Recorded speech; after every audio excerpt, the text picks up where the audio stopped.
the set. Rolling and action. The king of the kitchen, the ruler of recipes, the prince of potatoes and of the veggie table. Here's Scott.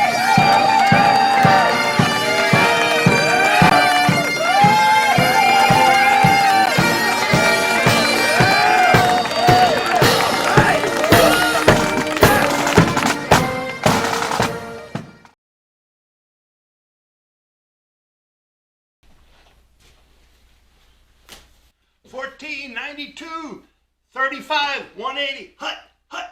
He goes back for a pass, sees his man, he throws it, touchdown. Hello. Well, I guess I've been watching too much football lately. Super Bowl is coming up. I guess I just went crazy with this good old butternut football. When I was a kid, we were so poor, we didn't have any footballs. So we had to use butternuts for footballs. Yeah, it's true. Welcome to Cooking with Scotch. I'm Scotch McScotch. Today we are going to make butternut squash soup. A very special recipe which I borrowed from the Queen. Harvey, you know, is outside shoveling snow. We had about 6 or 7 inches of snow last night. So what I do is I pay Harvey time and a half to go shovel the snow, and I make him the butternut squash soup.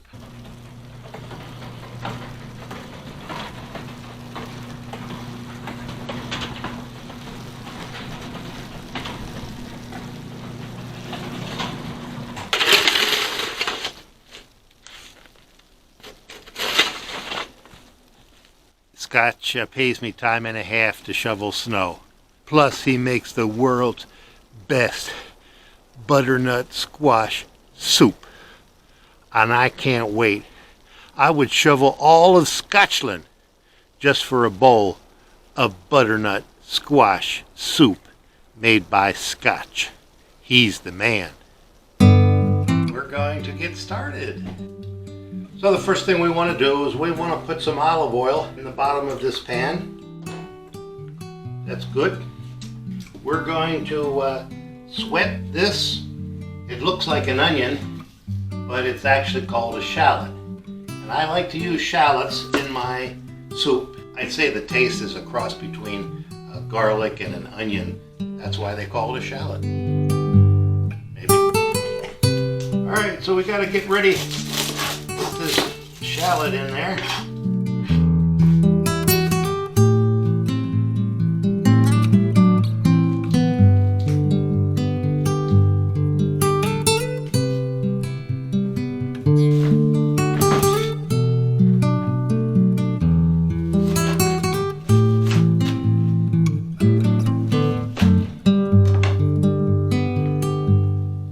Now when that oil starts to sizzle around that shallot, and I know that it's hot enough, and we can put the rest of these shallots in there.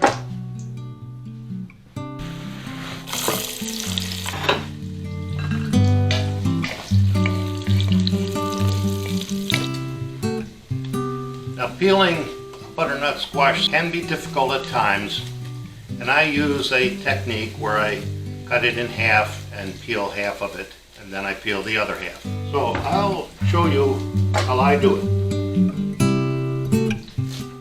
It takes a lot of strength to cut through that, and I cut off the top, and then I'm going to cut off the bottom. And you can see the seeds are in this bottom part. I cut it in half, and again, you see, there's no seeds, only in the bottom half. So to peel the top half, I take a paper towel to hold on, helps me hold on to, because it does get a little slippery. And I just take a knife and I cut down the sides. When I peel a butternut, I want to get down to the dark orange.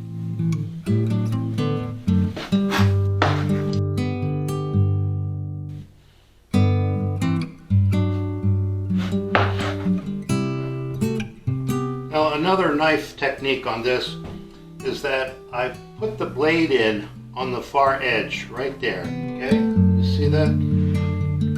Hold it up. On that far edge. And that's where I start my cut, right there. And then put the handle down. So I started here and then put the handle down. This butternut squash, it's almost like cutting wood. Sometimes a chainsaw would be rather handy.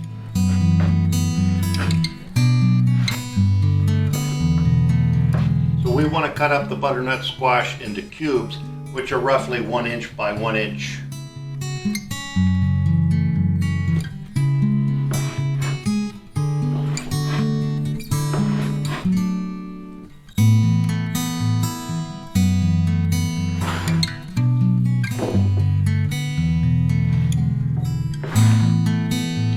So the seed part, we want to put that down. Again, hold on to it with a paper towel.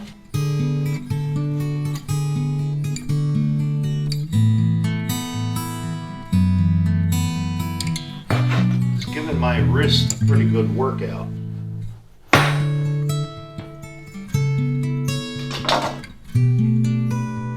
Now, some people like to use a fillet knife.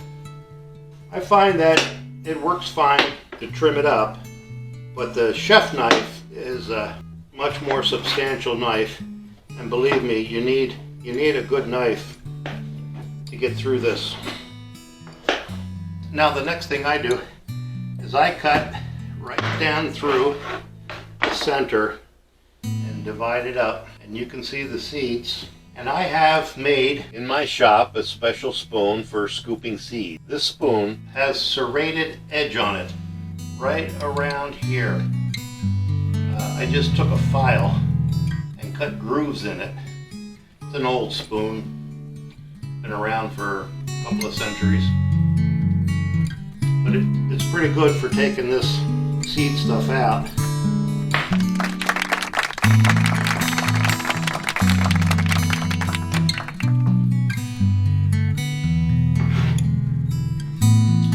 Well, we got this all cubed. We're going to need 2 big cloves of garlic. What I like to do is to trim off both ends of the garlic.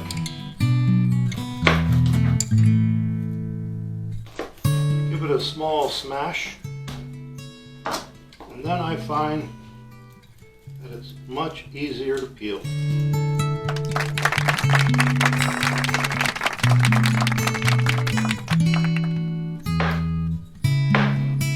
So we won't put the garlic in just yet. We're going to wait until the butternut squash has gotten fairly soft. So we'll set the garlic aside for right now. Now, one ingredient that I add to my butternut squash soup is an apple.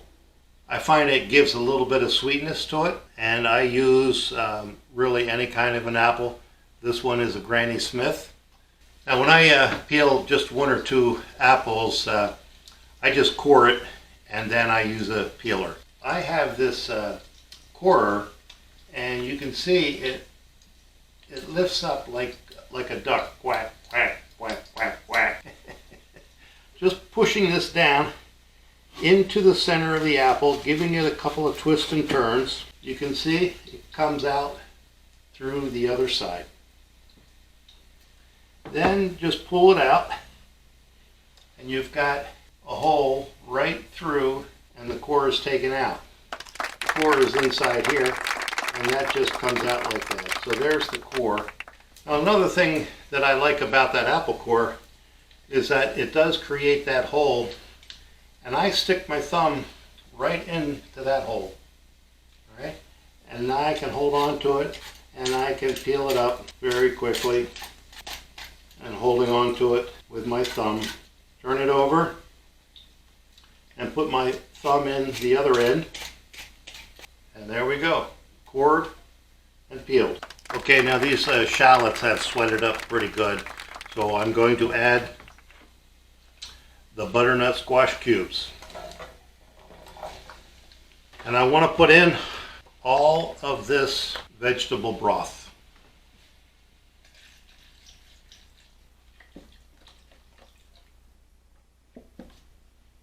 Well, you know, Harvey's been out there shoveling snow for a long time. I think I just better go take a peek and make sure he's okay. You know, he's getting older and he probably shouldn't be shoveling that much snow. But he's as strong as an ox. That's how we raise him here in Scotchland. Well, I think he's doing okay. He works pretty hard.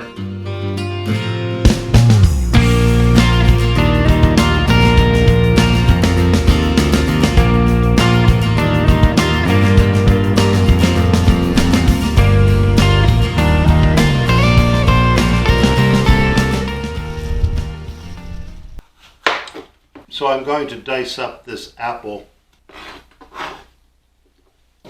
And because the apples and the chopped garlic are going to go in at the same time, I'll just put them together. And now they'll just wait until things are simmered up. Well, the butternut squash cubes are boiling now. It's about time to turn it down to a simmer. Some people will put celery in there. And I have done that too.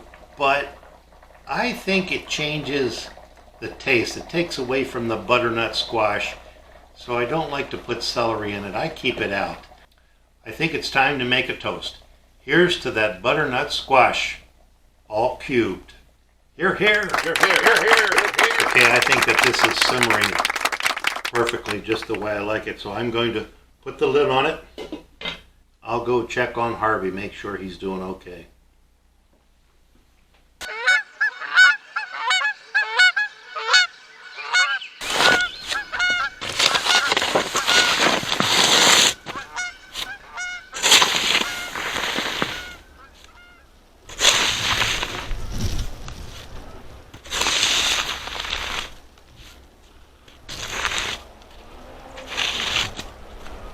Yeah, he's still shoveling. And you know, he is my brother. Yes, that's true. But he's also my employee. And whenever I pay him time and a half, he kind of slows down.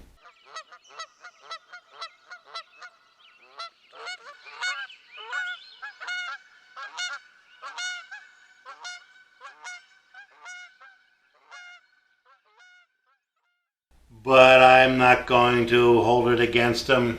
He's my brother.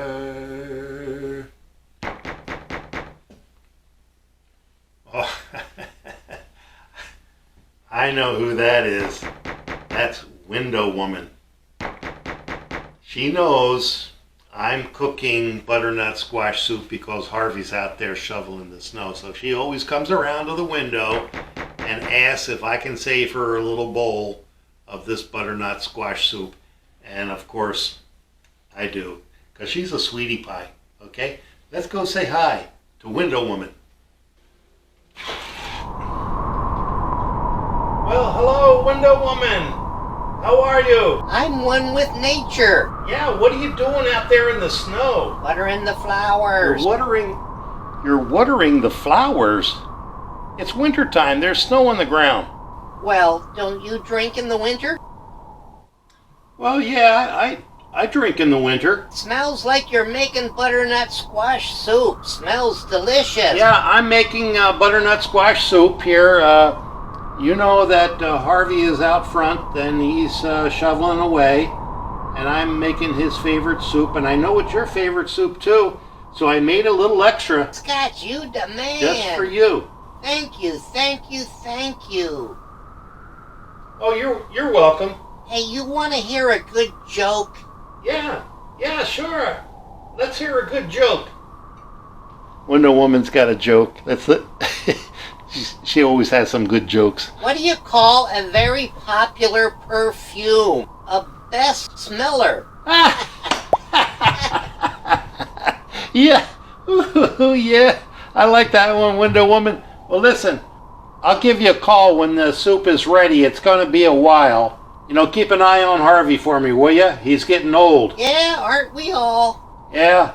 Okay, well, Thanks for stopping by, Window Woman. Bye. And we'll call you soon. See you All right. later. Bye.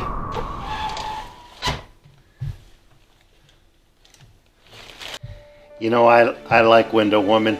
She's an elderly lady who really has a lot of class.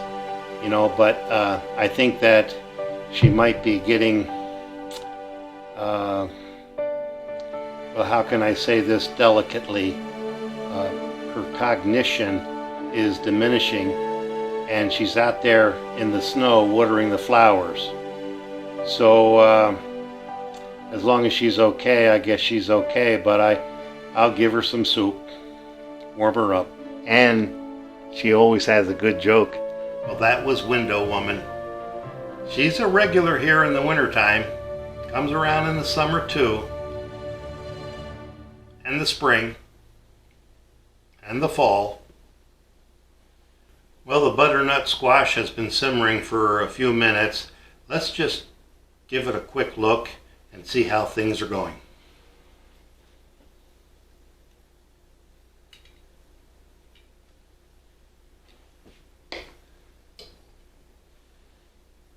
Well, it's been simmering for about 20-25 minutes, and I'm going to put the lid back on and maybe increase the temperature a little bit, give it a more of an aggressive simmer.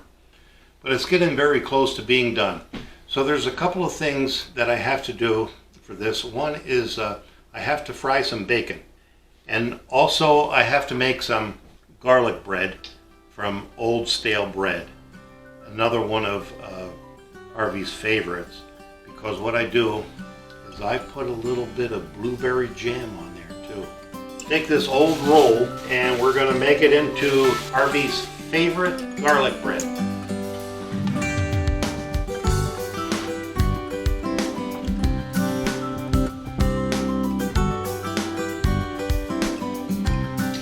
Now, to make this delicious garlic bread, I'm going to start with some room temperature butter, very soft, and we want to give it all just a little bit of butter. Give both sides a little bit of butter. By the way, have you ever heard of Betty Botter? Betty Botter made a batter, said the batter was too bitter. Betty Botter put a bit of butter in the bitter batter, made the bitter batter better. I nailed it.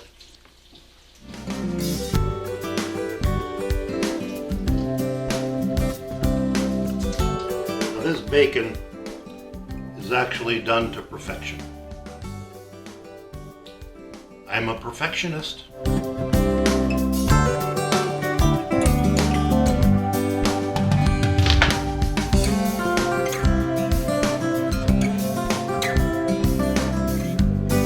Better check on this butternut squash soup.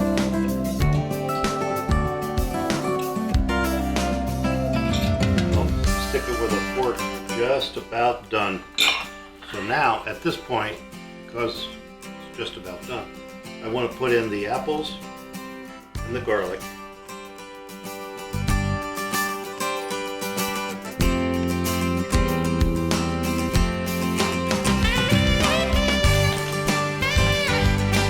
I'm going to turn the heat up a little bit so that the apple starts to get pretty soft. It won't take long.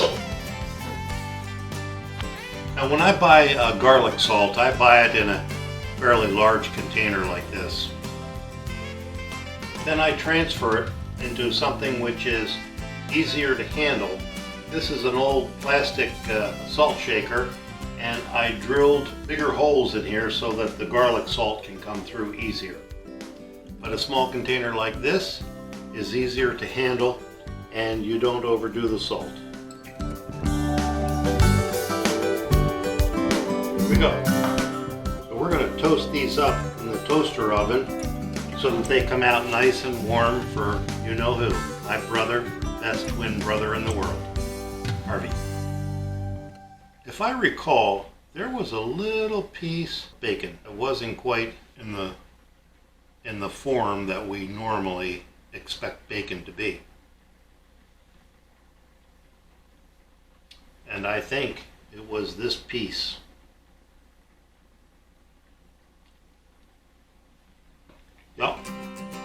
That's the piece. Oh, that's good bacon.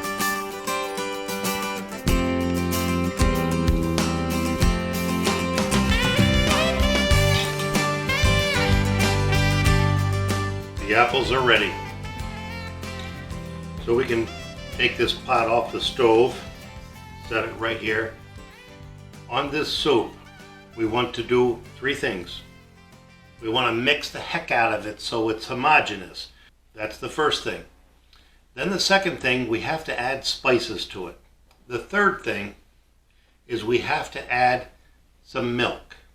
We want to add half and half and heavy cream. We add the milk and the heavy cream last, because if we add it now and hit it with the immersion blender, it's going to froth up and bubble and be frothy. We don't want that. Okay, so we'll add the milk last. So we're going to take our immersion mixer and carefully, so we don't make a splattering mess on it.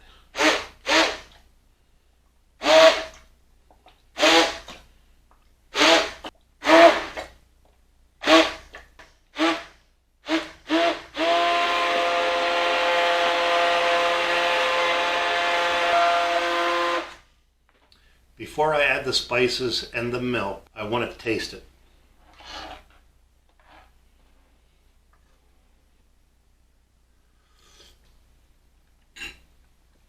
You know, that tastes so good. But Harvey likes it a little spicy. So we have to add a little bit of garlic salt. Not too much. And we have to add some garlic powder. Not too much. And we have to add some white pepper. Not too much. A little bit of rosemary and a little bit of thyme. Some onion powder.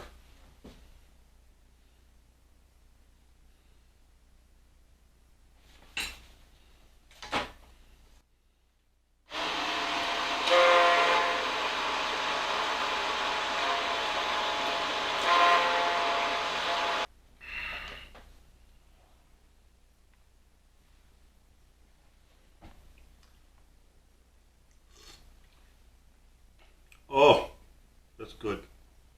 Mighty good.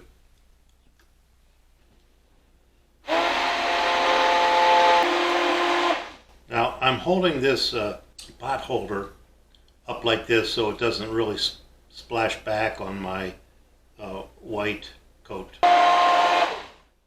Let's give it another taste. Oh, perfect. Let's drink to perfection. Hear, hear. Hear, hear. Hear, hear. Hear, hear. Well, I can hear Harvey is finishing up out there. He's coming in through the garage door. It's perfect timing. So I'm going to put the garlic bread in the toaster oven and broil it. So here we go. And while that garlic bread is toasting up, it's time to add the half and half.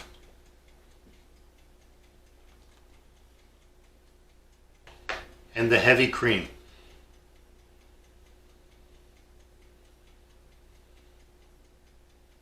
Now, previous versions of this, I have used sour cream instead of half and half and heavy cream. Both are delicious. Instead of using the immersion blender to mix up that milk, I'm going to use a whisk. That way I do it gently and there's no frothing of the milk.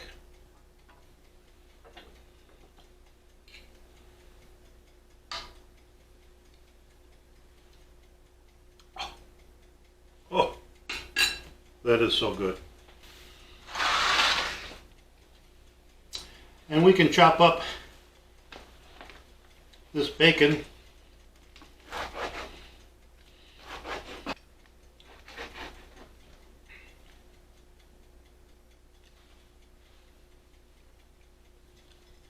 Here, here. Here, here. Here, here. Here, here. Let's check the garlic toast. So we'll just turn these over and put them back in the broiler.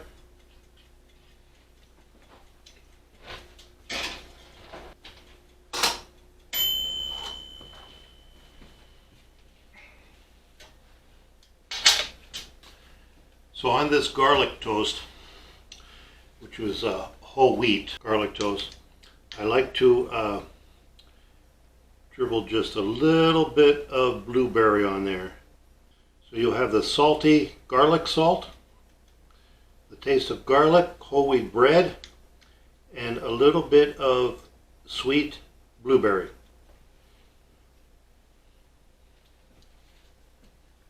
It's a taste test.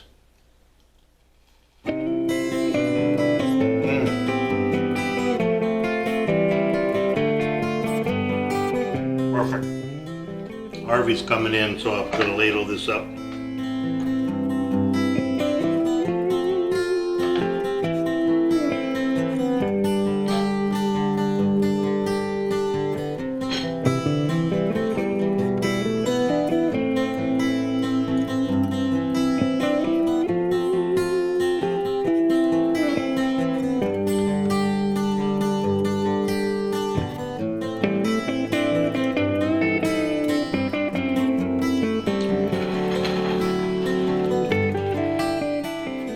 I'll set this up for Harvey. He'll be right in. Harvey, it's ready. Soup's on. Harvey, soup's on. Here he comes. Oh, this is looking so good. Wow. You know, I was shoveling snow out there. I could smell it cooking right outside. Oh, it's wonderful. Yeah, my back, lower back pain. But this is the best stuff for it. Okay. Oh, that.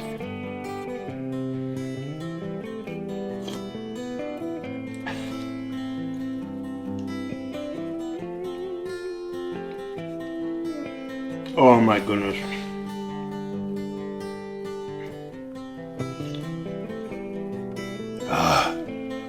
Oh, that is so good. Oh, Scotch, thank you so much. Let's try some of this garlic toast with the blueberry.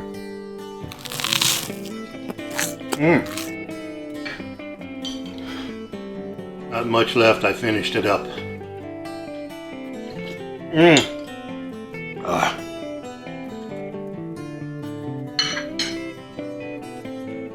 Garlic toast with blueberry. Crunchy, salty, sweet.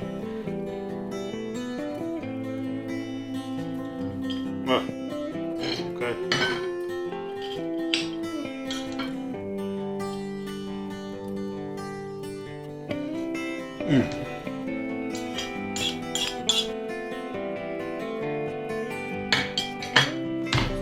Oh, Scotch, you the man. You the man. You want to hear a good joke? Why do teddy bears never eat? Because they are always stuffed.